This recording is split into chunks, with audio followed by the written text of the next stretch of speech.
Hello everyone, this is Red with RedDragonLeo.com. It is April 20th, Sunday night. We've got some really interesting planetary alignments next few days. I even went over to Raymond Merriman's website and read his, and said that this particular alignment's only happened twice in the last 100 years, which was 1931 and 33. So you have to go over to his site, which is, let's see, that's not it. That's not it.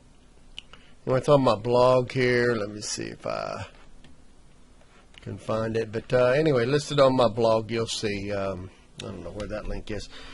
You'll see a link under astrology sites. Just look on the right there and you'll see it for Raymond Merriman's update. I don't follow him too much, but it is interesting when you see something like that and you're lining up with the ritual date as well.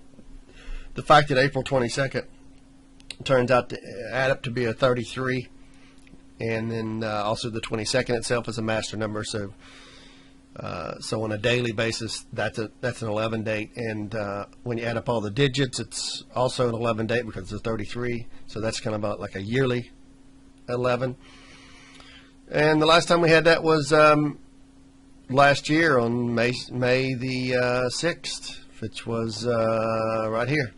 That right there, that date right there, I think I called it months in advance, said April 20, or May the 20, I'm sorry, May the 22nd, I'm sorry, that's when that was. And we got the same scenario this Tuesday. And the charts certainly look like they're ready to roll over. I'm using the chart patterns charts again. Anyway, you draw some nice lines, but you can see here basically the important thing to look at here really is the weekly and the daily. So we're going to focus a lot on that.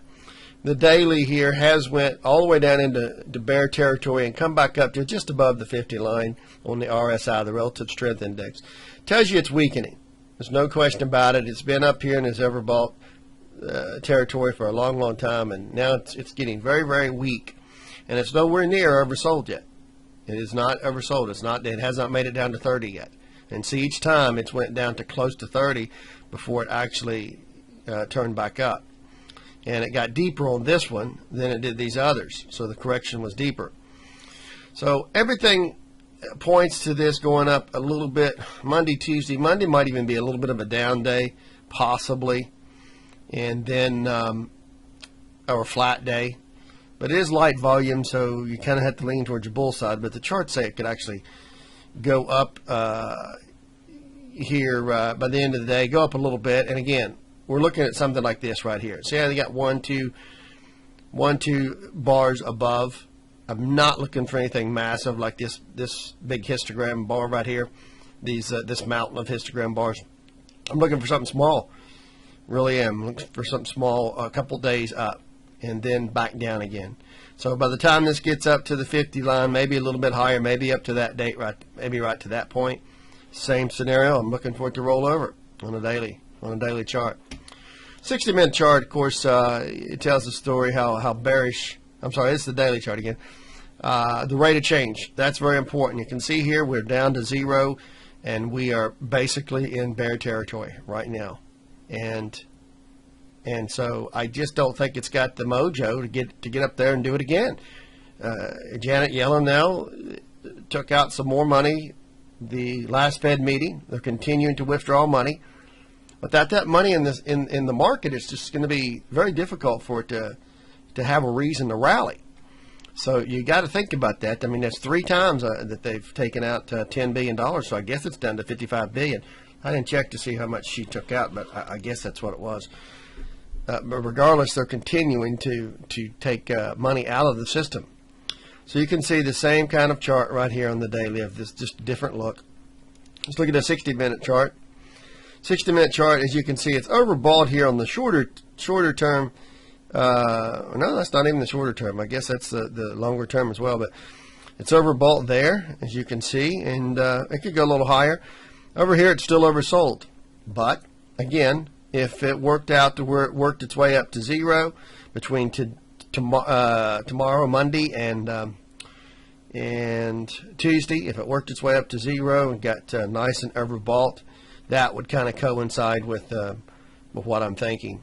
So literally, you could see a little bit of a dip on Monday. Maybe it pulls back a little bit, then back up, and just kind of slowly inches its way up just on light volume.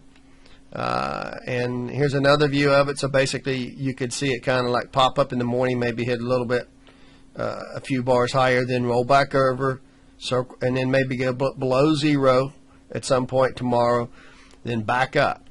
So it's kind of like what I'm looking for is this Monday to basically put in some type of wave 4, and then wave 4 down and a little tiny wave 5 up. So literally you could count this 1814 as the bottom. You could go all the way up to this line here for your first wave 1 up, all the way back down to that right there for your wave 2. So you held above that there. And then we've been in a nasty wave 3 up.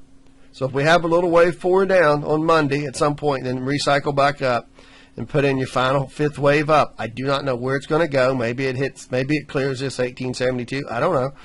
But I do think it'll stay below this 1897.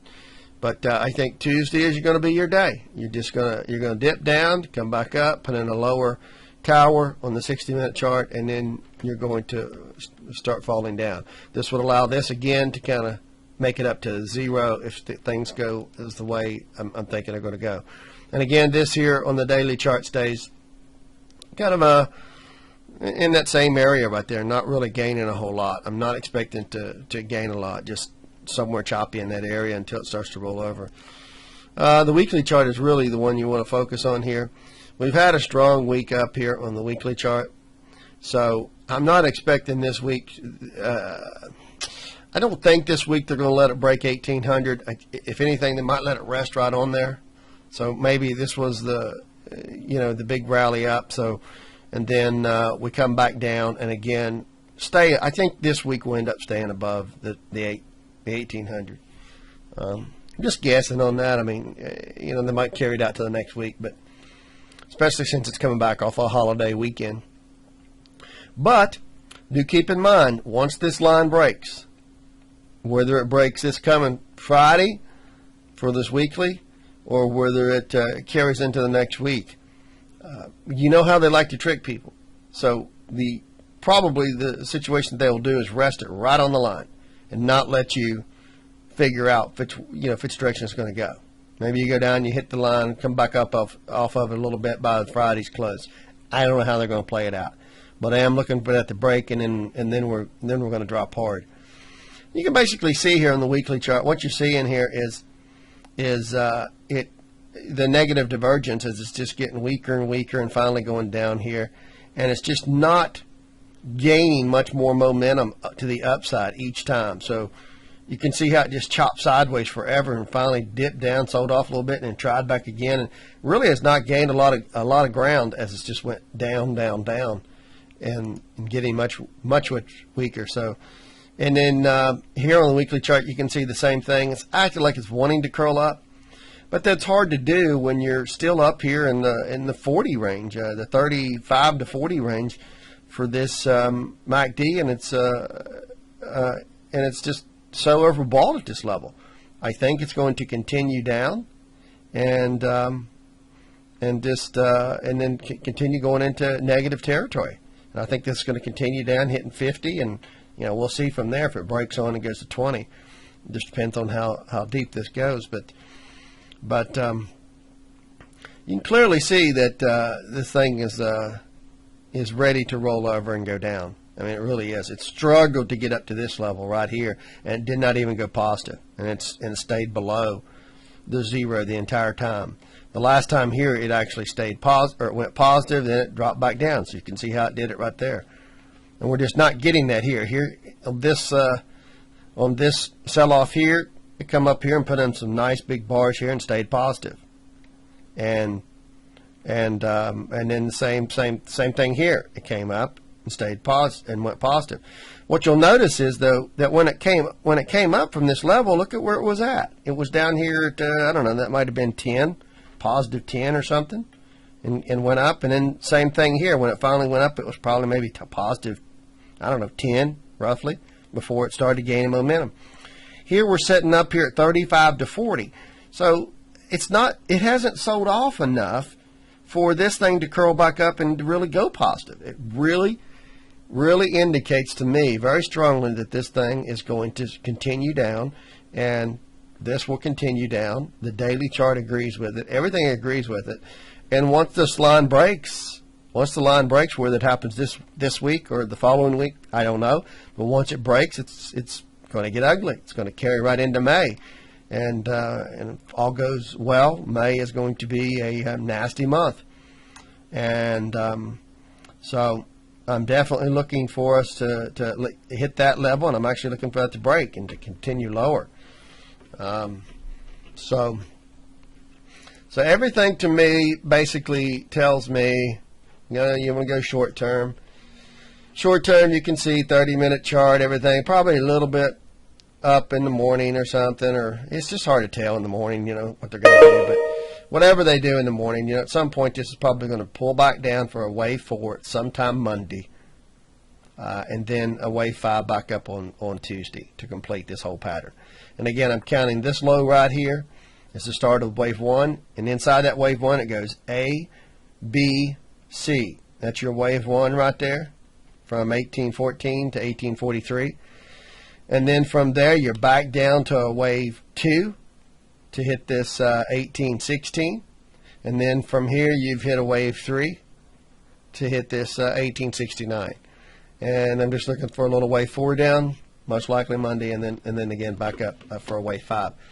I don't know how high. If I was to guess, it'd probably hit this area here, this 1883. That will probably provide a lot of resistance because it would be like a triple top or something like that. So, yeah, triple top. So, so basically, I'm looking at Tuesday for the best shorting opportunity, and it's like I said, a ritual date too. So everything lines up for it. You got all this astrology stuff going on with it as well. So there's a lot of things to factor in. And so anyway, that is about it. And once this line breaks, like I said, once this line breaks, I'll probably try to give you a lot more updates if I can, and things. So, but right now it's still technically bullish until the line breaks, at least on a bigger picture. So let's look for the line to break, and either by this Friday or again by the following week. So again, 22nd, this Tuesday. That's my forecast for the predicted top. That's it, guys. I'm not writing a post. I'm just giving you Allie's update and just doing this with the video. Just been really busy with a lot of other stuff. But that is it. So I'll talk to you later. See ya.